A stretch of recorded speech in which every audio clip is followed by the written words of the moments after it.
عہدیداروں میں عہدہ کس کو ملتا ہے؟ غریب ہے، شروع سے کام کر رہا ہے۔ مساجد کی کمیٹیوں کو دیکھنا چاہیے، مراکز کی کمیٹیوں کو دیکھنا چاہیے، وہ بندے جو شروع سے لگے ہوئے ہیں، لیکن جب عہدے کا مسئلہ آتا ہے، وہ جس نے کبھی میٹنگ بھی ایک اٹینڈ نہیں کی ہوگی، لیکن صرف مالداری کے بنیاد پہ کیا کرتے ہیں، فلاں ٹریجرر، فلاں کیا ہے سیکریٹری، فلاں یہ ہے، فلاں وہ ہے، کیوں؟ پیسہ ہے، عہدہ ہے۔ یعنی پہلے تو ان پر سلامتی ہو، آپ سلام کہیں، پھر انہیں بتائیں کہ اللہ بڑا رحیم ہے، اللہ تبارک و تعالیٰ اپنے اوپر رحمت کو لازم کر لیا ہے، پھر انہیں خوشخبری بھی سنائیں کہ تم ایمان والے ہو۔ اب ایمان والا ہونے کے باوجود کوئی کوتاہی ہو گئی، کوئی غلطی ہو گئی، کوئی برائی ہو گئی، تو تم یہ نہ سمجھو کہ اللہ تبارک و تعالیٰ تمہیں دھتکار دے گا، بلکہ تم اگر فوری طور پر توبہ کر لو گے تو اللہ تبارک و تعالیٰ تمہاری توبہ کو قبول کرے گا، وہ بڑا توبہ قبول کرنے والا، رحم کرنے والا۔ یہ خوشخبری بھی دو انہیں۔ اے اللہ کے رسول صلی اللہ علیہ وسلم، آپ برملا کہہ دیجئے علی الاعلان، کیا کہہ دینا ہے؟ مجھے منع کر دیا گیا ہے کہ میں ان کو پوجوں جن کو تم پکارتے ہو اللہ کے سوا، میں کیسے عبادت کروں؟ اللہ نے مجھے منع کر دیا، تم لاکھ بتاؤ، اللہ کو چھوڑ کر کسی کی عبادت میں کرنے والا نہیں ہوں۔ نبی کو اس وقت کہا گیا، اور پڑھنے والا ہر بندہ توحید کا قائل اور اللہ کے آیتوں کو ماننے والا مومن کو یہ کہا جا رہا ہے کہ تو بھی جب ان مشرکوں کے معاملے میں بحث و مجادلہ کا معاملہ آئے اور یہ بدبخت درگاہوں کے چکر کو صحیح ثابت کریں یا ولی اور قبر پرستی کو آگے بڑھائیں، تو صاف کہہ دیجئے، تم لاکھ کہو، اللہ نے ہمیں منع کر دیا ہے کہ اللہ کے علاوہ ہم کسی کو نہیں پکاریں گے۔ تمہارے اوپر بھی کل اختیار رکھتا ہے، بس وہ چاہ کے تمہیں اختیار دیا ہے برائی کرنے کا، ورنہ تو تمہارا اپنا جسم بھی دراصل میرے ہی اختیار سے کنٹرول میں ہے۔ آنکھ سے ہی دیکھنا ہو تو آنکھ سے ہی دیکھ سکتے ہو، کوئی یہ نعرہ لگائے کہ میں ہاتھ سے دیکھوں گا، نہیں دیکھ سکتا۔ زبان ہی چکھنے کے لیے ہے تو زبان ہی سے ذائقہ معلوم ہو سکتا ہے، کوئی یہ نعرہ لگا دینا کہ ہم آ کر ہاتھ سے کیا ہے ذائقہ چکھ کے بتائیں گے، تو نہیں ہو سکتا۔ تو پورا جسم بھی کنٹرول میرے ہاتھ میں، حتیٰ کہ تمہارا رات دن کا سونا اور جاگنا یہ بھی دراصل میرے کنٹرول میں ہے۔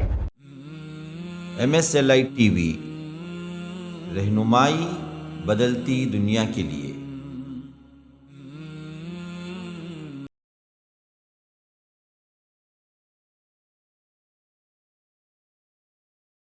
وَلَا تَطْرُدِ الَّذِينَ يَدْعُونَ رَبَّهُمْ بِالْغَدَاةِ وَالْعَشِيِّ يُرِيدُونَ وَجْهَهُ۔ یہ بہت اہم ترین پوائنٹ ہے دعوت کے مرحلے میں، جو ہمیشہ رسولوں کو پیش آتا ہے، حتیٰ کہ ہم پڑھتے ہیں کہ حضرت نوح علیہ السلام سے اس کا رواج تھا۔ اس کے بارے میں اشارہ ہو گیا، پہلے ترجمہ پڑھ لیجیے، مت دھتکاریے۔ ہاں، تطرد الذین، طرد کا مطلب ہے چھوڑ دینا، دھتکار دینا۔ ہاں، فرمایا کہ مت دھتکاریے آپ ان لوگوں کو جو پکارتے ہیں اپنے رب کو صبح شام، اس کی رضا کے طلب میں، اس کی رضا کی طلب میں، اسی کو خالص کرتے ہوئے۔ یعنی کیا ہوتا، عمومی طور پر انبیاء کرام جب دعوت دیتے تو سب سے پہلا طبقہ جو اٹریکشن اللہ کے رسول کی طرف کرتا، وہ کون سا طبقہ ہوتا؟ وہ غریب طبقہ ہوتا، نادار طبقہ ہوتا، وہ نچلا طبقہ ہوتا۔ ہر رسول کے ساتھ یہی معاملہ ہوا۔ جب یہ لوگ اللہ کے رسول کے پاس پہنچ جاتے، اسلام قبول کر لیتے، مان لیتے، اچھے بن جاتے اور اللہ کے رسول کی باتوں پر اپنا سب کچھ قربان کر کے اللہ کی اطاعت، ذکر، اذکار میں لگ جاتے، ایسے وقت میں جو اسی قوم کا بڑا طبقہ، اسی قوم کا جو مالدار طبقہ ہوتا نا، وہ دراصل رسولوں کے پاس یہ شکایت لے کے پہنچتا، ہم تو آنا چاہتے ہیں جی، ہم بھی آپ کی مجلس میں سننا چاہتے ہیں جی، لیکن یہ بلال، یہ خباب، یہ آ کر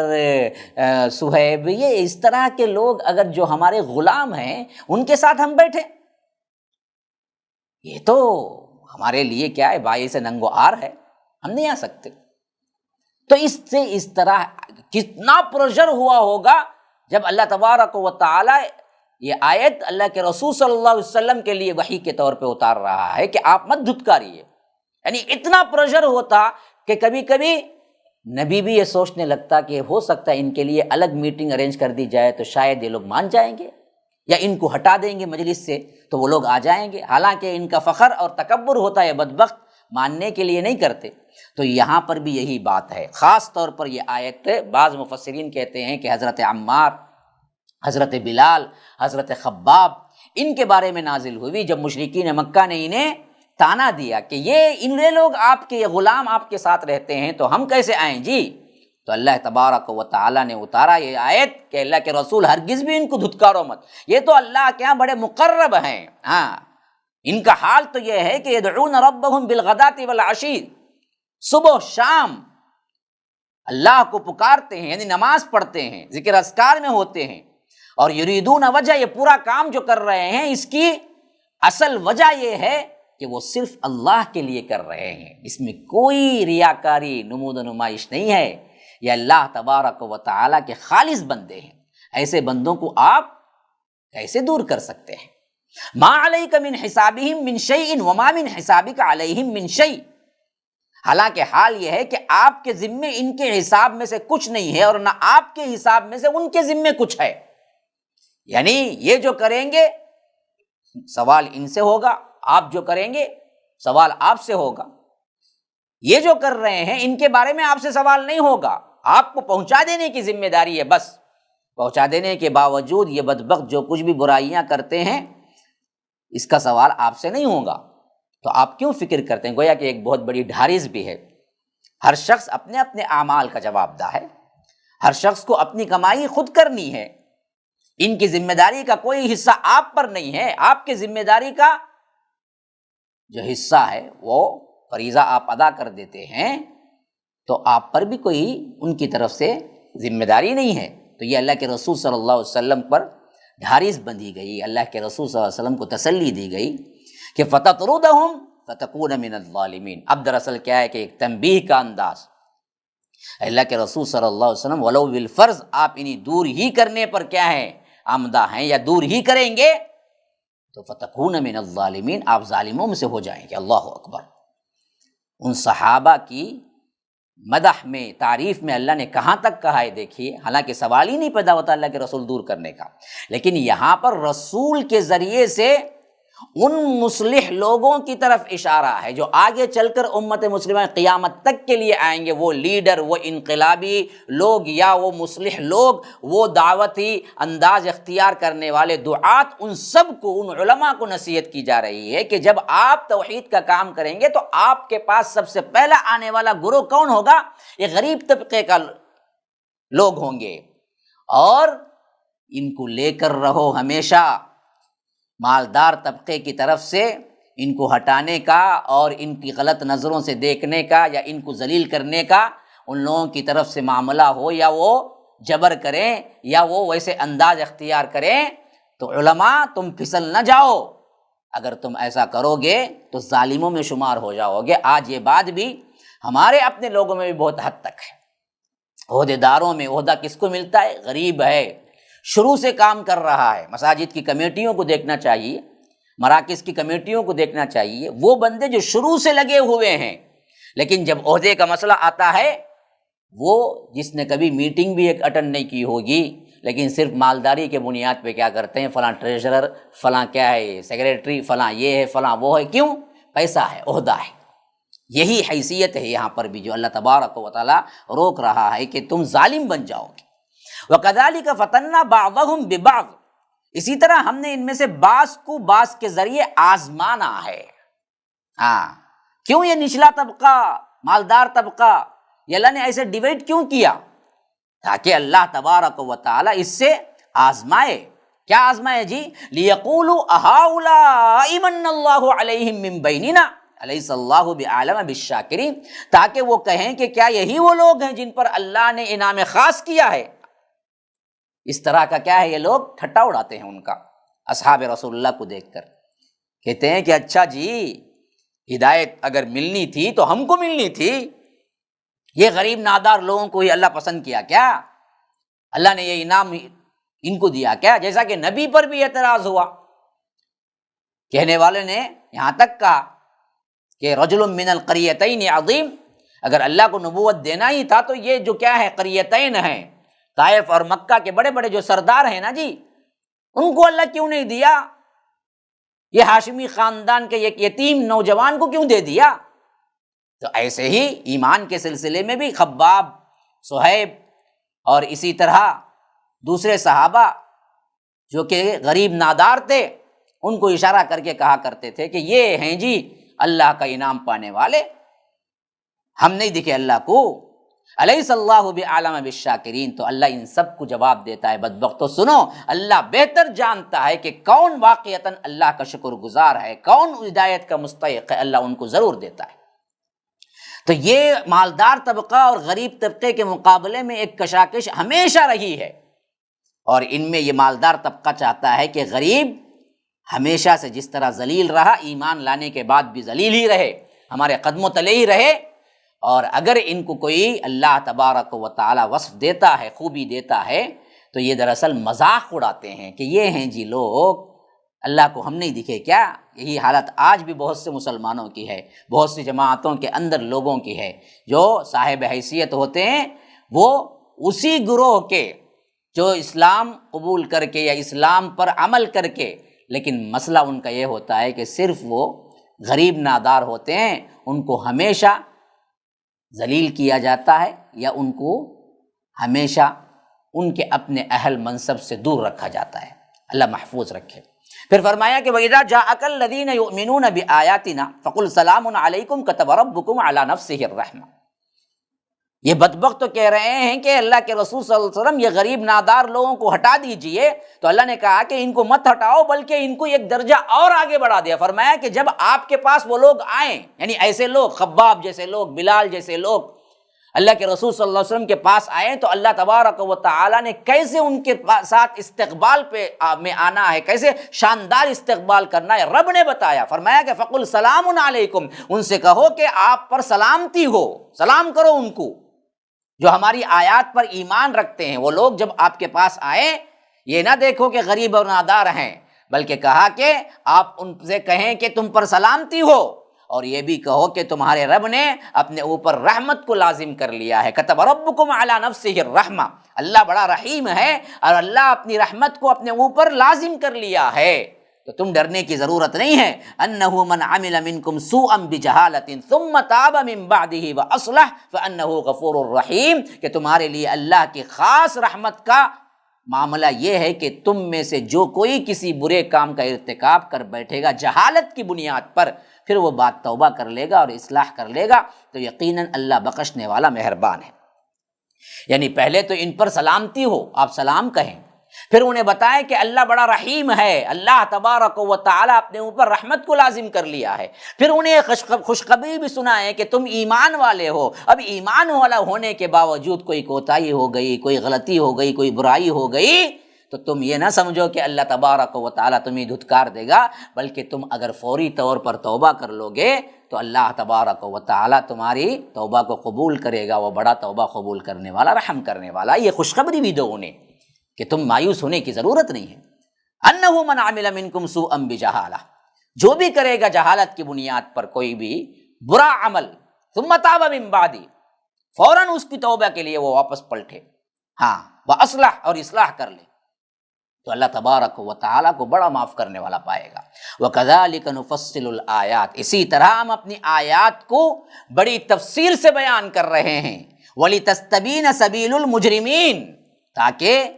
مجرمین کا جو راستہ ہے، جو برائیوں کا جو راستہ ہے یا برے لوگوں کا جو راستہ ہے، وہ بالکل کھل کر واضح ہو جائے کہ دیکھو یہ برائی ہے، یہ اچھائی ہے، تمہیں تلاش کرنے میں کوئی بھی دراصل کیا نہ ہو، دقت نہ ہو۔ نفصل الآیات کے ساتھ ساتھ کیا ہے، ایک صیغہ یہاں پر محذوف سمجھا جائے گا، لیتفکروا بہا،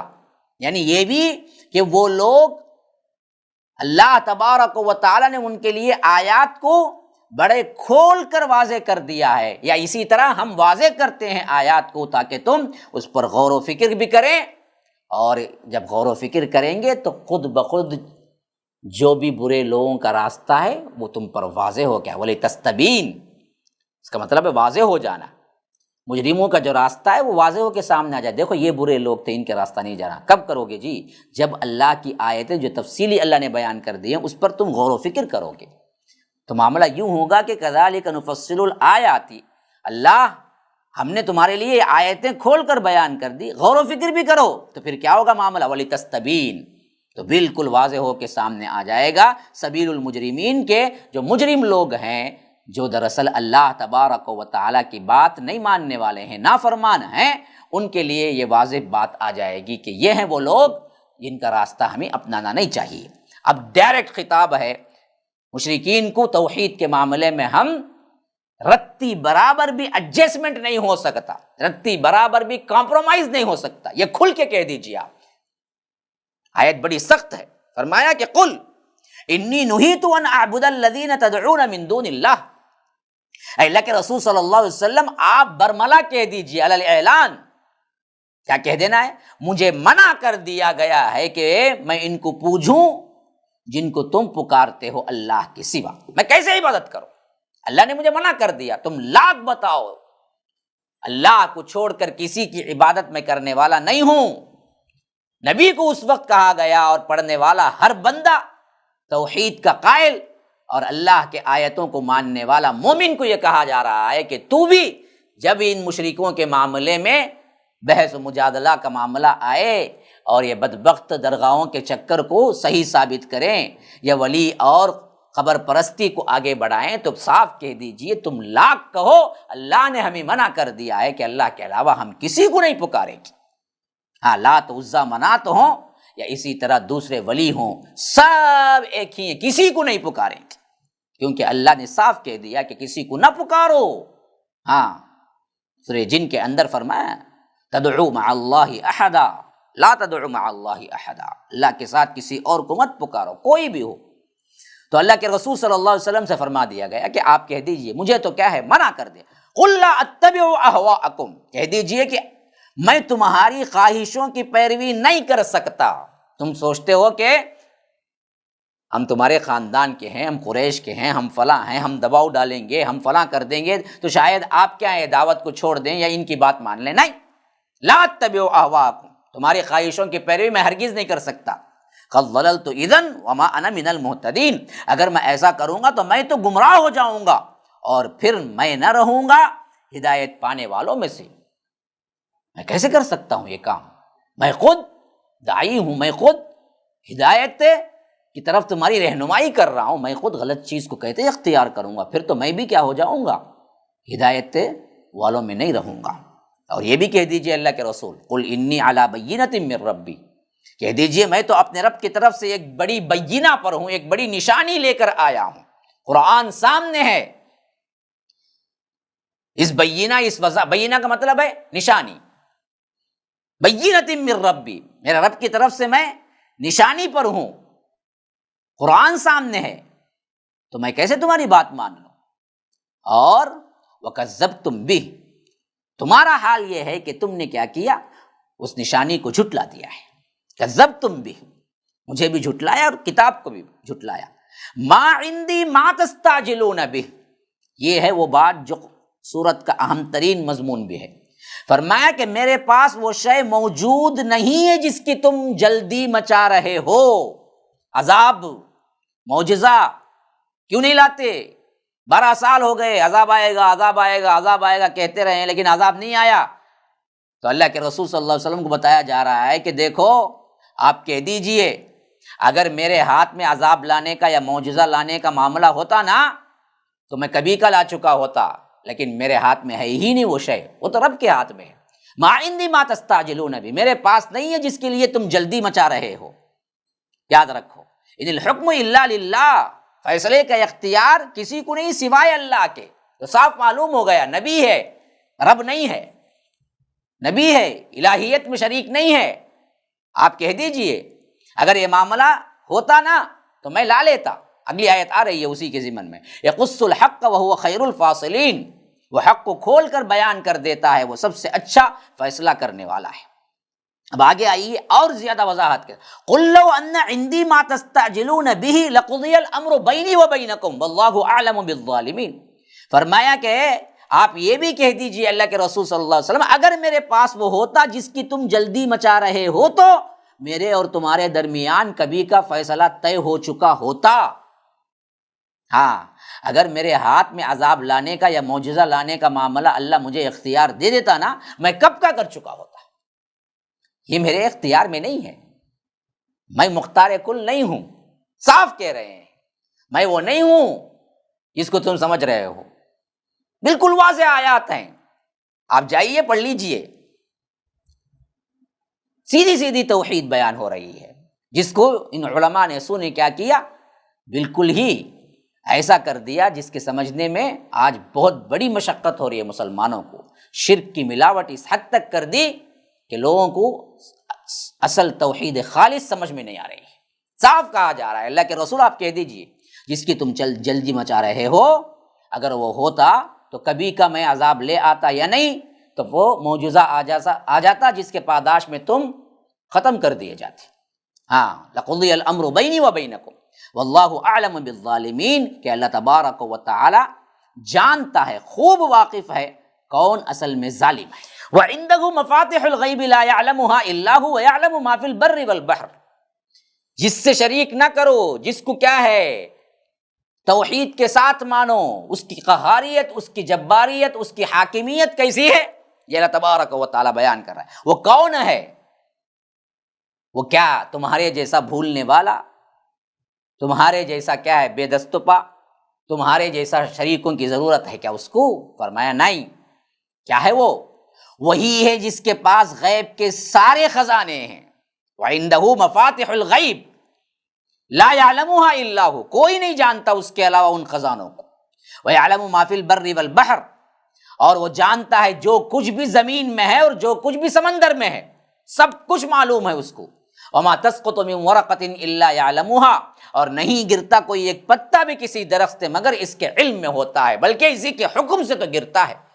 ولا حبۃ فی ظلمات الارض ولا رطب ولا یابس الا فی کتاب مبین، اور نہیں گرتا کوئی دانہ زمین کی تاریکیوں میں، نہ کوئی تر و تازہ اور نہ کوئی سوکھی چیز، مگر اللہ ایک کتاب مبین میں لکھا ہوا ہے، یعنی لوح محفوظ میں سب کا سب لکھا ہوا موجود ہے، اسی کے مطابق چل رہا ہے، اللہ ہی کے حکم سے کائنات کا ایک ایک ذرہ بھی اللہ ہی کے حکم سے چل رہا ہے۔ یہ ہے رب جس کے سلسلے میں تمہیں ہدایت کی جا رہی ہے کہ لوگوں سنو، اس رب کے ساتھ کسی کو شریک نہ کرو، نہ اس رب کا کوئی شریک ہے، ساجی ہے، کوئی وزیر ہے، کوئی مشیر ہے،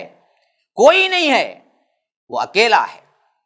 اور اس کی یہ طاقت ایسی ہے کہ کائنات کے زمین اور آسمان نہیں کہہ رہا ہوں میں، کائنات کے ذرے ذرے پر اسی کی حاکمیت ہے، اور اس کا اختیار اس حد تک ہے کہ پتہ بھی ہلنا ہے تو اسی کا حکم سے ہلنا ہے، اور اس کی قہاریت اور جباریت کا عالم یہ ہے کہ خواہ سمندر کے عطا گہرائیوں کے اندر بھی مخلوقات ہیں تو وہ بھی اسی کے حکم سے پیدا ہوتی ہیں، اور زمین کے اندر تہوں کے اندر بیج کو اللہ تبارک و تعالی پھاڑ کے درخت نکالتا ہے تو یہ بھی اللہ کے حکم سے ہے۔ وَهُوَ الَّذِي يَتَوَفَّاكُمْ بِاللَّيْلِ، اور وہی ہے تمہارے اوپر بھی کل اختیار رکھتا ہے، بس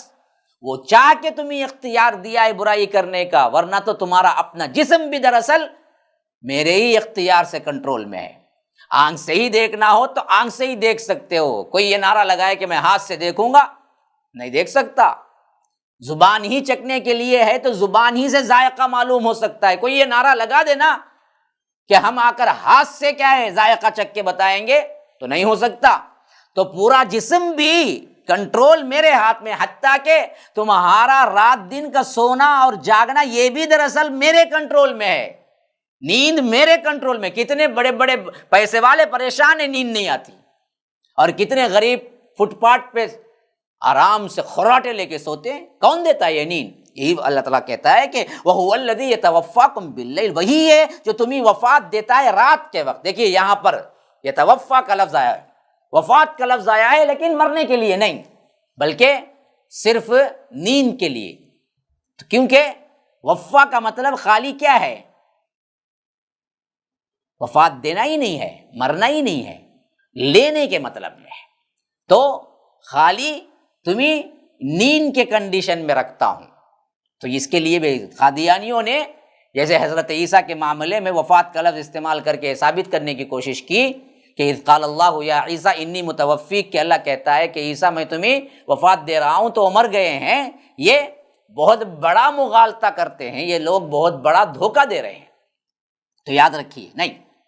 فرمایا کہ ہم نیند کی حالت میں تمہیں صرف ایک جان لیتے ہیں، روح تو ہوتی ہے تمہارے اندر لیکن ایک اور جان ہوتی ہے نا، وہ جان تو باہر ہوتی ہے، اس واسطے تو نیند آتی ہے۔ تو فرمایا کہ یتوفاکم باللیل، رات کے وقت تمہیں میں کیا کرتا ہوں، وفات دیتا ہوں۔ اور پھر کیا ہوتا ہے جی، وَيَعْلَمُ مَا جَرَحْتُمْ بِالنَّهَارِ، اور وہ جانتا ہے جو کچھ کرتے ہو دن کے وقت، پھر اٹھاتا ہے۔ ثُمَّ يَبْعَثُكُمْ فِيهِ لِيُقْضَىٰ أَجَلٌ مُّسَمًّى، پھر وہ اس میں اگلی صبح تمہیں اٹھاتا ہے تاکہ تمہارے مدت مقررہ زندگی تک تمہاری مدت پوری ہو جائے۔ روزانہ چلتا رہتا ہے، ایک موت کے آغوش میں جاتے ہو نیند کی شکل میں، پھر اس کے بعد اٹھتے ہو۔ اسی واسطے ہمیں دراصل دعا بھی سکھلائی گئی ہے، نیند سے اٹھنے کی دعا مشہور ترین جو ہے نا، الحمدللہ الذی احیانا بعد ما اماتنا، اللہ ہی کی تعریف ہے جس نے مجھے جلا اٹھایا، زندہ کیا بعد مارنے کے، یعنی میں مر گیا تھا نیند کی حالت میں، پھر اس کے بعد مجھے اللہ نے اٹھایا۔ ہر صبح تم یہ دعا پڑھ کے گویا کہ ثابت کرتے ہو کہ میں ایک مرتبہ مرا ہوں پھر جیا ہوں، بعینہ یہی حالت قبر کی زندگی میں بھی ہوگی، جہاں پر پھر ایک عالم ہے، لیکن اس عالم سے بندہ اٹھے گا تو اس وقت بھی ایسے ہی لگے گا کہ ایک زندگی وہ ختم ہوئی، اب دوسری زندگی میں جانا ہے۔ ہاں، وَنُفِخَ فِي الصُّورِ فَإِذَا هُم مِّنَ الْأَجْدَاثِ إِلَىٰ رَبِّهِمْ يَنسِلُونَ قَالُوا يَا وَيْلَنَا مَن بَعَثَنَا مِن مَّرْقَدِنَا، کون اٹھا دیا میرے مرکز سے، میں تو سو رہا تھا اچھی طرح نا جی، کون اٹھا دیا؟ حشر کے میدان میں اٹھیں گے تو اللہ تعالیٰ سورہ یاسین میں فرماتا ہے کہ لوگ کہیں گے کہ قالوا یا ویلنا من بعثنا من مرقدنا، ہمارے مرکز سے، ہمارے خبروں میں سے ہم کو کون اٹھا دیا، ہم تو سو رہے تھے۔ تو اس کا مطلب کہ عذاب خبر نہیں ہوتا نا، اس کا مطلب یہ ہوتا ہے کہ وہ ایک شکل ہے، ایک عالم ہے جس میں رہے،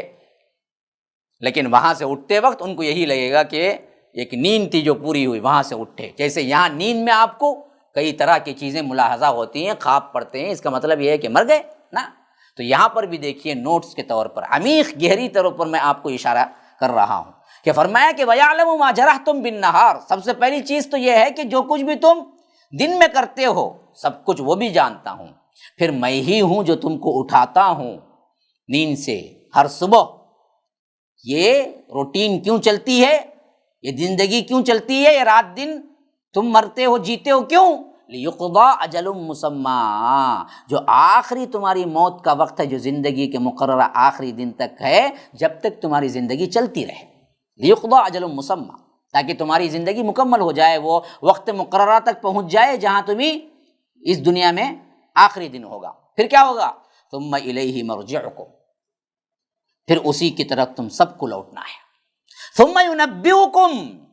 پھر وہ تمہیں بتا دے گا جو کچھ بھی تم کرتے تھے، بِمَا كُنتُمْ تَعْمَلُونَ،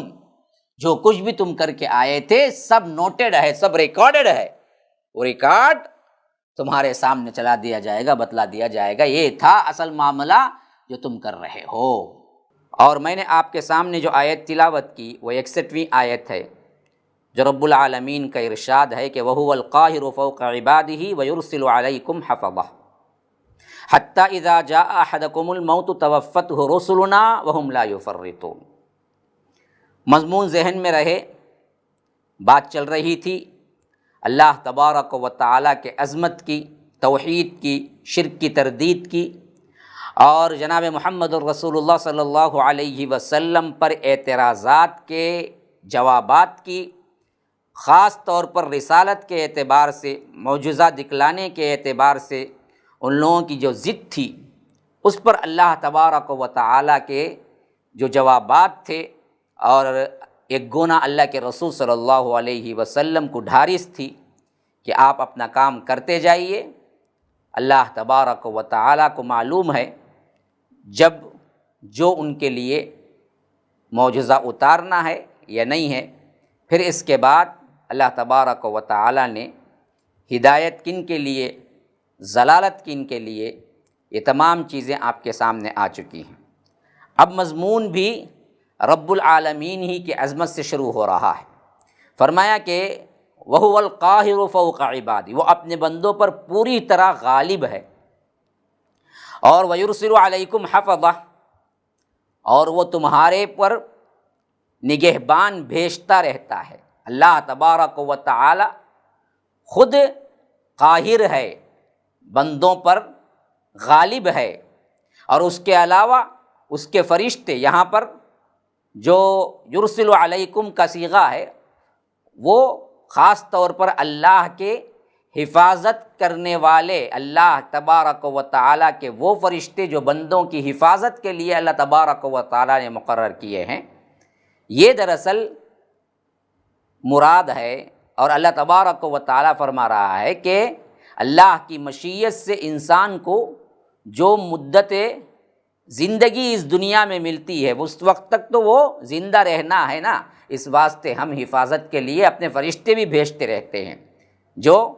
تمہارے باڈی کارڈ کی حیثیت سے ہر وقت موجود رہتے ہیں۔ سورہ رعد میں اس کی تفصیل آئی ہے، لَهُ مُعَقِّبَاتٌ مِّن بَيْنِ يَدَيْهِ وَمِن خَلْفِهِ، وہ معقبات ہوتے ہیں، وہ آگے پیچھے، یحفظونہ من امر اللہ، اللہ تبارک و تعالیٰ کے اذن سے بندے کی حفاظت کرتے ہیں۔ اسی واسطے کئی بار ہمیں ایسا محسوس ہوتا ہے کہ کوئی حادثہ پیش آتا ہے انسان کو اور اس کے بچنے کی 1% کی امکان نہیں ہوتی، اور ایسا معلوم ہوتا ہے کہ بظاہر اس امکان نہ ہونے کے بھی یوں محسوس ہوتا ہے کہ کسی نے کیا ہے ہاتھ پکڑ کے اس حادثے میں سے اس کو بچا لیا ہو، کھینچ لیا ہو۔ یہ حفاظت رب العالمین کی طرف سے ہوتی ہے، اور یہ اس واسطے ہوتی ہے کہ تاکہ وہ وقت مقررہ تک جیے۔ تو معلوم ہوا کہ وقت مقررہ سے پہلے کوئی انسان مرنا چاہے تو بھی مر نہیں سکتا۔ بعض لوگوں کو آپ نے دیکھا ہوگا کہ زندگی سے بیزار ہو کے کئی بار خودکشیاں کرنے کی کوشش کرتے ہیں لیکن پھر بھی بچ جاتے ہیں، اور کئی وہ لوگ ہیں جو جینے کی خواہش میں اپنے آپ کو انتہائی محفوظ مقامات کے اندر بند کر لیتے ہیں لیکن پھر بھی بچ نہیں سکتے، مر جاتے ہیں۔ تو یہ حالت ہے۔ تو اللہ تبارک و تعالیٰ کہتا ہے کہ ہم ہیں بندوں پر غالب بھی، اور ہم بھیجتے رہتے ہیں اپنے فرشتوں کو تمہاری حفاظت کے لیے تاکہ تمہاری جو مقررہ زندگی ہے وہ پوری ہو جائے۔ ہاں جب پوری ہو جاتی ہے نا، حتیٰ اذا جاء احدکم الموت، یہاں تک کہ جب تم میں سے کسی کی موت آ جاتی ہے، توفتہ رسلنا وہم لا یفرطون، ہمارے بھیجے ہوئے فرشتے برابر وقت مقررہ پر روح کو قبض کر لیتے ہیں، اور اس میں کبھی کوئی کوتاہی نہیں ہوتی،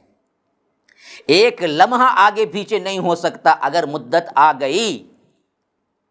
لکل امۃ اجل اذا جاء اجلہم لا یستأخرون ساعۃ ولا یستقدمون، ایک لمحہ نہ آگے نہ ایک لمحہ نہ پیچھے، برابر وقت مقررہ پر۔ اور یہاں پر ایک بات نوٹ کرنے کی قابل وہ یہ ہے کہ حتیٰ اذا جاء احدکم الموت توفتہ رسلنا وہم لا یفرطون، کہ فرمایا کہ جب ہم تم میں کی کسی کی موت آ جائے تو ہم کیا کرتے ہیں، ہمارے بھیجے ہوئے فرشتوں کو بھیجتے ہیں۔ رسل کا لفظ آیا ہے تو معلوم ہوا یہ پوری ایک ٹیم ہے جو ارواح کو نکالنے کے سلسلے میں مصروف رہتی ہے۔ تو ملک الموت جن کا نام ہے وہ اس ٹیم کے بڑے ہیں، یہ کوئی ایک فرشتے کا کام نہیں ہے بلکہ پورے فرشتوں کی ایک ٹیم ہے جس کے بڑے افسر ملک الموت ہیں۔ ہمارے ہاں بہت سے کیا ہیں نام ان کے لیے اسرائیل وغیرہ کا مشہور ہو گیا ہے، لیکن حدیث سے صریح طور پر یہ نام ثابت نہیں ہے۔ قرآن اور حدیث میں جو لفظ ہے وہ ملک الموت، اور ملک الموت میں بھی یہ بات ذہن میں رکھیے کہ یہ ملک الموت بھی اکیلے ایک نہیں ہیں بلکہ ایک پوری ٹیم کے ساتھ ہوتے ہیں، جیسا یہاں اس طرف اشارہ ہے کہ توفتہ رسلنا، ہمارے بھیجے ہوئے فرشتے ہیں وہ لوگ برابر اس کی روح کو قبض کر لیتے ہیں۔ وہم لا یفرطون، ان سے کوتاہی ہو ہی نہیں سکتی، ان سے آگے پیچھے ہو ہی نہیں سکتا۔ تو انسان کو جس وقت مرنا ہے وہ وہاں پر مرنا ہی ہے، اس میں کوئی رد و بدل نہیں ہوتا ہے۔ پھر فرمایا ثم ردوا الی اللہ مولاہم الحق، پھر وہ لوٹا دیے جاتے ہیں اللہ کی طرف جو ان کا مولا ہے برحق، اللہ ہی کی طرف سب کو رجوع ہونا ہے، جو ان کا مولا ہے حق کے ساتھ وہی اصل ہے۔ ہاں الا لہ الحکم وہو اسرع الحاسبین، آگاہ ہو جاؤ فیصلے کا اختیار اسی کے ہاتھ میں ہے، اور حساب کرنے والوں میں سب سے بڑھ کر تیز حساب کرنے والا، اسرع الحاسبین۔ یعنی بعض لوگوں کو شبہ ہوتا ہے نا جی کہ ہم نے تو کیا ہے 15 سال کی زندگی یا بلوغت کی عمر 14 سال میں شروع ہوئی یا اگر 13 سال میں شروع ہوئی، پھر کوئی 50 سال جیا، کوئی 60، کوئی 70، کوئی 80، اتنے سال کی ایک ایک حرکت اللہ کہاں دراصل کیا ہے محفوظ رکھے گا؟ کیسے پوچھیں گے؟ یاد رکھیے اللہ کہتا ہے کہ میرے لیے محفوظ رکھنا بھی آسان ہے اور اس سب کا حساب لینا بھی آسان ہے، حکم میرا ہی چلتا ہے، اسرع الحاسبین، سب سے بڑھ کر تیز حساب لینے والا ہے۔ یہ دراصل کیا ہے، اللہ تبارک و تعالیٰ کی حاکمیت ظاہر ہو رہی ہے، اور اس کی تنظیم جو کہ کائنات کے اندر اللہ تبارک و تعالیٰ نے رکھی ہے، اس طرف اشارہ ہے۔ فرمایا کہ قُلْ مَن يُنَجِّيكُم مِّن ظُلُمَاتِ الْبَرِّ وَالْبَحْرِ تَدْعُونَهُ تَضَرُّعًا وَخُفْيَةً، ان سے پوچھئے کہ کون تمہیں نجات دیتا ہے خشکی اور سمندروں کے اندھوروں میں سے، جبکہ تم اسی کو پکارتے ہو بہت ہی گڑ گڑاتے ہوئے، دل ہی دل میں چپکے چپکے۔ یعنی انسان کتنا بھی مشرک ہو جائے، غیروں کو پکارنے والا بن جائے، لیکن جب بڑی مصیبت آتی ہے تو اس وقت اس کی یہ حالت ہوتی ہے جو یہاں قرآن ذکر کرتا ہے، مَن يُنَجِّيكُم مِّن ظُلُمَاتِ الْبَرِّ وَالْبَحْرِ، کون تمہیں نجات دیتا ہے زمین کے اندر یا سمندروں کے اندھیروں میں، جب کوئی تمہیں بچانے والا نظر نہیں آتا، کوئی بڑی مصیبت میں پھنس جاتے ہو تو اس وقت پکارتے ہو تو کس کو پکارتے ہو؟ صرف اسی کو پکارتے ہو نا جی، اور اس وقت تمہاری حالت یہ ہوتی ہے تدعونہ تضرعا وخفیہ، تضرع کرتے ہوئے، گڑ گڑاتے ہوئے، چپکے چپکے، آہستہ آہستہ، لیکن اس وقت رب العالمین تمہاری ان مصیبتیں ٹال دیتا ہے، تمہیں نجات دے دیتا ہے، تو یاد رکھو اس وقت تمہارا کردار کیا ہوتا ہے۔ لئن انجانا من هذه لنکونن من الشاکرین، کہتے ہیں کہ اگر اللہ نے ہمیں ان سے بچا لیا تو ہم ضرور شکر گزار بن کر رہیں گے، ساتھ میں دعائیں بھی کر رہے ہیں، روتے ہیں، گڑ گڑا بھی رہے ہیں، ساتھ میں یہ الفاظ بھی کہہ رہے ہیں کہ اللہ اگر اس بلا سے نجات دے دی تو لنکونن من الشاکرین، کہ ہم کیا ہوں گے، اے اللہ تیرے ہی شکر گزار ہوں گے۔ تو اللہ کہتا ہے قل اللہ ینجیکم منہا ومن کل کرب ثم انتم تشرکون، کہیں اللہ ہی نجات دیتا ہے تمہیں اس سے اور ہر تکلیف سے، لیکن تم بدبخت ہو کے پھر آ کر شرک کرنے لگتے ہو۔ بلا ٹل گئی تو فلاں قادر شاہ ولی کو پکارنے لگے، کالے شاہ ولی کو پکارنے، عبد القادر جیلانی کو پکارنے لگے، یا کہنے لگے کہ فلاں پیر نے مجھے بچا دیا۔ جب مصیبت آئی تو مشرکین مکہ کا یہ معاملہ یہی تھا کہ مصیبت اگر گلے پڑ جائے تو اس وقت خالص ہو کر اللہ کو پکارتے تھے، لیکن جب اللہ نجات دے دیتا تھا تو اس وقت زمین پر اللہ کے ساتھ شریک کرنے لگتے تھے۔ آج ہمارے مسلمانوں کا بھی یہی معاملہ ہے کہ بڑی مصیبتیں آ جائی تو اللہ اللہ ہی کرتے ہیں، لیکن جب مصیبت ٹل جاتی ہے تو پھر شرک کرنے لگتے ہیں، اللہ کے ساتھ دوسروں کو بھی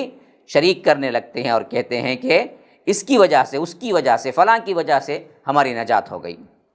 تو یہ دراصل اللہ تبارک و تعالیٰ انسان کی فطرت اور انسان کے اندر کی یہ گمراہی اللہ تبارک و تعالیٰ بتا رہا ہے کہ دیکھو تمہارے اندر کا یہ نفس ہے جو دراصل تمہیں شرک پر آمادہ کرتا ہے، ورنہ چھوٹی مصیبت ہو، بڑی مصیبت ہو، قل اللہ ینجیکم منہا ومن کل کرب، کہہ دیجئے صاف اللہ ہی یہ نجات دیتا ہے تمہیں ہر اس چیز سے، ہر اس تکلیف سے، ہر اس کرب سے، خواہ وہ چھوٹی یا بڑی، لیکن تم ہو کہ مصیبت ٹل جانے کے بعد اللہ تبارک و تعالیٰ سے شرک کرنے لگتے ہو، دوسروں کو شریک ٹھہراتے ہو۔ اب اگلی آیت وہ آیت ہے جو بہت اہم ترین مقام ہے، جس میں فرمایا گیا کہ اللہ تبارک و تعالیٰ مفسد قوموں کا یا نافرمان قوموں کے ساتھ عذاب کا جو معاملہ کرتا ہے وہ 3 طریقوں کا ہوتا ہے، جس کو عام طور پر لوگ عذاب نہیں سمجھتے، لیکن وہ بھی عذاب کی ایک شکل ہے۔ وہ کیا 3 طریقے ہیں؟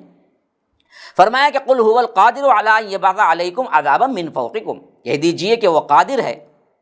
وہ پوری پوری طاقت رکھتا ہے اس پر کہ تم پر عذاب بھیج دے اوپر سے، من فوقکم یعنی آسمان سے کوئی بجلی یا آسمان کی کوئی کڑک یا آسمان سے کیا ہے ایسی بارش جس سے تم اپنا سب کچھ کھو دو، ایسی بہت سی چیزیں آسمان سے اللہ تبارک و تعالی عذاب کی شکل میں نازل کرتا ہے۔ او من تحت ارجلکم، یا تمہارے قدموں کے نیچے سے زمین پھٹ سکتی ہے، زلزلہ آ سکتا ہے، شہروں کے شہر، بستیوں کی بستیاں دھس جاتے ہیں۔ اچھا یہ 2 شکلیں تو ہمارے ذہنوں میں ہیں عذاب کی شکل کا، لیکن تیسرا جو ہے نا وہ بالکل محو ہو چکا ہے، حالانکہ یہ بھی عذاب ہے۔ فرمایا کہ او یلبسکم شیعا ویذیق بعضکم بأس بعض، یا تمہیں گروہوں میں تقسیم کر دے اور ایک کی طاقت کا مزہ دوسرے کو چکھا دے، یعنی خانہ جنگی، فرقہ پرستی، ایک دوسرے پر کیا ہے لڑنا جھگڑنا، مسلمانوں کے اندر کی خانہ جنگی، یہ خود بھی اللہ تبارک و تعالیٰ کی طرف سے عذاب ہے جس کو ہم بھلا چکے ہیں۔ آج ہمارے اندر جتنے فرقے ہیں، جتنی لڑائیاں ہیں، جتنے حسد ہیں، جتنے گالی گلوج ہیں، ہم سمجھتے ہیں کہ یہ ہماری دین کا ہم دفاع کر رہے ہیں، اصل میں معاملہ یہ ہے کہ یہ خود ایک عذاب کی شکل ہے رب کے پاس۔ او یلبسکم شیعا ویذیق بعضکم بأس بعض، تمہیں گروہوں میں تقسیم کر دے اور ایک کی طاقت کا مزہ دوسرے کو چکھا دے۔ کئی ایسے خانہ جنگیاں تاریخ میں بڑے مشہور ہیں جو حنفی، شافعی، مالکی، حنبلی کے اعتبار سے ہوئے، اور دونوں گروہوں کا نقصان بہت بڑے پیمانے پر ہوا۔ یہ خانہ جنگی کی صورت عذاب ہے، یا اگر کسی زبان کے اعتبار سے لڑائیاں، مسلمان ہیں لیکن میری زبان الگ، تیری زبان الگ، کبھی کیا ہے قبائل کے اعتبار سے لڑائیاں، یہ سب کیا ہے؟ یہ سب خود بھی اللہ کا عذاب ہے۔ انظر کیف نصرف الآیات لعلہم یفقہون، دیکھو کس طرح ہم اپنی آیات کو پھرا پھرا کر تمہیں بتاتے ہیں تاکہ تم سمجھو۔ نصرف الآیات، ابھی ہم نے پڑھا تھا گزشتہ مضمون میں بھی، تصریف کا لفظ، ہم کیسے کس طرح تمہیں کیا ہیں پھرا پھرا کر سمجھاتے ہیں تاکہ تم سمجھ جاؤ۔ تو یہ بہت اہم ترین چیز ہے کہ رب العالمین بات کو جب بھی ذکر کرتا ہے، دوسری مرتبہ، تیسری مرتبہ، چوتھی مرتبہ، لیکن قرآن کا ایک اعجاز ہمیں دکھتا ہے کہ ہر مرتبہ ایک نیا انداز لے کے، نیا پہلو لے کے، مضمون تو وہی توحید اور شرک کا ہے، لیکن ہر دفعہ آپ کو ایسا لگے گا کوئی بالکل نیا مضمون آ رہا ہے۔ اس طرح اللہ تبارک و تعالی پھرا پھرا کر سمجھانے کے لحاظ سے تمہیں بہترین طور پر سمجھا رہا ہے۔ پھر فرمایا کہ وَكَذَّبَ بِهِ قَوْمُكَ وَهُوَ الْحَقُّ، اے نبی صلی اللہ علیہ وسلم، آپ کی قوم نے اسے جھٹلا دیا حالانکہ وہ حق ہے۔ بِهِ، کسے؟ بِهِ کا اشارہ کس طرف ہے؟ القرآن۔ اللہ تبارک و تعالیٰ فرماتا ہے کہ یہ آپ کی قوم نے کیا کیا ہے؟ اصل چیز جس کو جھٹلایا ہے وہ آپ کو نہیں ہے، دراصل قرآن کو جھٹلایا ہے، جبکہ وہ حق ہے۔ وہ سب سے بڑا اللہ کے رسول صلی اللہ علیہ وسلم کو عطا ہونے والا معجزہ ہے۔ اس معجزے کو دیکھنے کے باوجود بدبخت کہتے ہیں کہ فلاں معجزہ دکھاؤ، فلاں دکھاؤ، فلاں دکھاؤ، اصل تو معاملہ یہ سامنے ہے۔ قُلْ لَسْتُ عَلَيْكُمْ بِوَكِيلٍ، ان سے کہہ دیجئے کہ اب میں تمہارا ذمہ دار نہیں ہوں، یعنی اب دراصل یہ واقع ہو چکا ہے، تم پر قرآن نازل ہو چکا ہے اور تم نے ہٹ درمی میں انکار کر دیا ہے۔ اب دراصل کیا ہے، اللہ کا عذاب کا دروازہ کب کھل جائے، کب معاملہ کیا ہے تمہارا بالکل ہی نیست و نابود کر دیا جائے، میں نہیں کہہ سکتا، اور میں تمہارا وکیل نہیں ہوں، میں ذمہ دار نہیں ہوں، پہنچانے کی ذمہ داری ہے وہ میں نے کر دیا۔ اب اس کے بعد اللہ تبارک و تعالیٰ کا عذاب آئے تو تم سب کے سب پکڑے جاؤ گے۔ لِكُلِّ نَبَإٍ مُسْتَقَرٌّ وَسَوْفَ تَعْلَمُونَ، ہر ایک بات کے لیے ایک مستقر ہے، ایک وقت مقرر ہے، اور ان قریب تمہیں معلوم ہو جائے گا۔ ہاں، جب عذاب شروع ہوگا تب پتہ چلے گا تم نے کون سی حق بات کا انکار کر دیا۔ جیسے فرمایا کہ وَإِنْ أَدْرِي أَقَرِيبٌ أَمْ بَعِيدٌ مَا تُوعَدُونَ، سورہ انبیاء کے اندر، کہ میں تو یہ نہیں جانتا کہ جس عذاب کی تمہیں دھمکی دی جا رہی ہے وہ بہت قریب آ چکا ہے یا ابھی دور ہے۔ لیکن اگر تم اسی طرح اللہ تبارک و تعالیٰ کی نافرمانی کرتے رہو گے تو ایک نہ ایک دن ضرور عذاب تم پر آ کر رہے گا۔ پھر فرمایا کہ جو لوگ اس دعوت کو سن کر بھی مذاق اڑاتے ہیں یا اعراض کرتے ہیں، ان کے ساتھ مسلمانوں کا رویہ کیا ہونا چاہیے؟ جیسا کہ نساء میں بھی ایک مرتبہ یہ مضمون آ چکا، وَإِذَا رَأَيْتَ الَّذِينَ يَخُوضُونَ فِي آيَاتِنَا فَأَعْرِضْ عَنْهُمْ حَتَّى يَخُوضُوا فِي حَدِيثٍ غَيْرِهِ، فرمایا کہ جب تم دیکھو لوگوں کو کہ وہ ہماری آیات میں مین میخ نکال رہے ہیں، ہماری آیات کے اندر بال کی کھال نکال رہے ہیں، جو مراد نہیں ہے وہ مرادیں لے رہے ہیں، مذاق اڑا رہے ہیں، تو فرمایا کہ تم بالکل بھی ان سے کنارہ کش ہو جاؤ۔ یخوضون فی آیاتنا فاعرض عنہم، فوری طور پر آپ اعراض کر لیجئے، جہاں قرآن کا مذاق ہو، جہاں آ کر قرآن کے منمانے تعویلات ہو رہے ہوں، تو اللہ تبارک و تعالی نے مسلمانوں کو حکم دیا کہ فوری طور پر تم وہاں سے نکل جاؤ، کنارہ کش ہو جاؤ، حتیٰ یخوضوا فی حدیث غیر، یہاں تک کہ وہ کسی اور بات میں لگ جائیں، اللہ تبارک و تعالیٰ کے کلام کا مذاق چھوڑ دیں، اللہ تبارک و تعالیٰ کے کلام کے اندر جو مین میخ نکال رہے تھے اس کو چھوڑ دیں، تو وہ تب وہاں پر تم کچھ دیر بھی رہ سکتے ہو، لیکن اگر یہ معاملہ ہو تو فوری طور پر وہاں سے کنارہ کش ہو جاؤ۔ کیوں؟ فرمایا کہ وَإِمَّا يُنْسِيَنَّكَ الشَّيْطَانُ فَلَا تَقْعُدْ بَعْدَ الذِّكْرَى مَعَ الْقَوْمِ الظَّالِمِينَ۔ ایسا کبھی کبھی ہوتا ہے کہ تمہیں شیطان بھلا دیتا ہے، ایسے بد اخلاق لوگوں، بد کردار لوگوں کے پاس بھی کبھی کبھی ہم بھول سے بیٹھ جاتے ہیں، جہاں قرآن کا مذاق ہو رہا ہو، قرآن کے اندر منمانی تعویلات ہو رہے ہوں، تو اللہ تبارک و تعالیٰ نے اس بھول کی وجہ سے انسان کو ایکسکیوز دیا کہ دیکھو وَإِمَّا يُنْسِيَنَّكَ الشَّيْطَانُ، اگر تمہیں شیطان بھلا دے لیکن یاد آنے پر فوری اٹھ جاؤ، فَلَا تَقْعُدْ بَعْدَ الذِّكْرَى مع القوم الظالمین، کہ یاد آ جانے کے بعد ایسے ظالموں کے ساتھ کبھی نہ بیٹھنا۔ تھوڑا کبھی ایسا ہو گیا تو فوری طور پر یاد آ گیا، ارے یہاں پر تو کیا ہے جی، ان بدبختوں نے قرآن کا مذاق بنایا ہوا ہے، قرآن کے ساتھ کھلواڑ ہو رہا ہے اور مجھے پتہ ہی نہیں چلا۔ جیسے ہی احساس ہو فوری نکلو وہاں سے، چھوڑ دو وہاں کی محفل کو۔ MSLI TV، رہنمائی بدلتی دنیا کے لیے۔ چھوڑ دو ان لوگوں کو جنہوں نے اپنے دین کو کھیل اور تماشا بنا لیا۔ دین کو یاد رکھیے، آج اس کو بہت ہی معمولی طور پر لیا جا رہا ہے، دین کو کھیل مذاق اڑانے کا۔ دوستوں میں کوئی دوست داڑھی رکھ لیا تو داڑھی کا مذاق ہو گیا، سہیلیوں میں کوئی سہیلی کیا ہے برقع پہن لی تو اس کے برقعے کا مذاق اڑانا۔ خود کون کر رہے ہیں؟ مسلمان کر رہے ہیں، اور انہیں سمجھ بھی نہیں ہے کہ یہ انہوں نے کیا کر دیا، بہت بڑا گناہ ہے، یہاں تک کہ اللہ کے رسول صلی اللہ علیہ وسلم سے فرمایا جا رہا ہے کہ چھوڑ دیجئے۔ آج بھی ہمارے معاشرے میں ایسے لوگوں کی کمی نہیں ہے جو دین کے معاملے میں کبھی سنجیدہ نہیں ہوتے ہیں، ہر بات مذاق میں لیتے ہیں اور ہر بات مذاق میں اڑا دیتے ہیں۔ یہ فرمایا کہ اے نبی صلی اللہ علیہ وسلم کہیے، کیا ہم پکاریں اللہ کو چھوڑ کر ان چیزوں کو جو ہمیں نفع دے سکتی ہیں نہ نقصان؟ یعنی آپ ڈائریکٹ کہہ دیجئے کہ میں یہ کام کیسے کر سکتا ہوں، جبکہ اللہ تبارک و تعالیٰ نے مجھے ہدایت دے دیا، تمہاری باتوں میں آ کر میں ان کو پکاروں جو مجھے نفع دے سکتے ہیں نہ کوئی نقصان دے سکتے ہیں۔ تو یاد رکھیے یہاں پر بتوں کا لفظ ہی نہیں آیا، من دون اللہ، جو کوئی بھی اللہ کے علاوہ سب کے سب ہیں۔ کسی کوئی جھنڈا کھڑا کرتا ہے تو دیکھو وہ خود پھول لگاتا ہے، وہ خود پینٹ کرتا ہے ہرا پینٹ، پھر وہ خود کیا ہے ہاتھ اٹھا کے کیا ہے چومنے لگتا ہے، وہ خود پیار کرنے لگتا ہے۔ اگر وہ جھنڈے میں کوئی طاقت تھی تو خود اپنے آپ کو پینٹنگ کیوں نہیں کروا لیا جی؟ لیکن انسان سوچتا نہیں ہے اس وقت۔ جن قبروں کو جا کے تم چادریں چڑھاتے ہو، تم پھول کے ہار چڑھاتے ہو، ذرا غور کر کے دیکھو، اگر وہ قبر والے کے پاس اتنی طاقت ہے تو اپنے چڑھائے ہوئے پھول کو ہی تر و تازہ رکھ لینا، پھر چادر کیوں بدلاتے ہو؟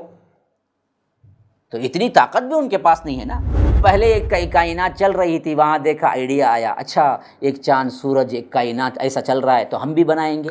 عموماً انسان کچھ بناتا ہے تو دیکھ کے بناتا ہے،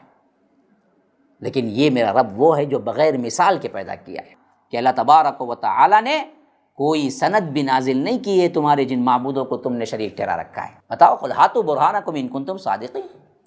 کالے شاہ ولی ہیں، عبدالقادر جیلانی ہیں، فلاں غوث اعظم ہے، فلاں کیا کرتے ہیں بگڑی بناتے ہیں، فلاں کیا ہے تقدیریں لیتے ہیں، فلاں کیا ہے مردے کو جلا دیتے ہیں۔ اللہ نے کہاں لکھ کے دے دیا کہ یہ سب میرے خاص ولی ہیں جن پر میں نے یہ کام یہ چیزیں تقسیم کر کے دے رکھی ہیں؟ بتاؤ۔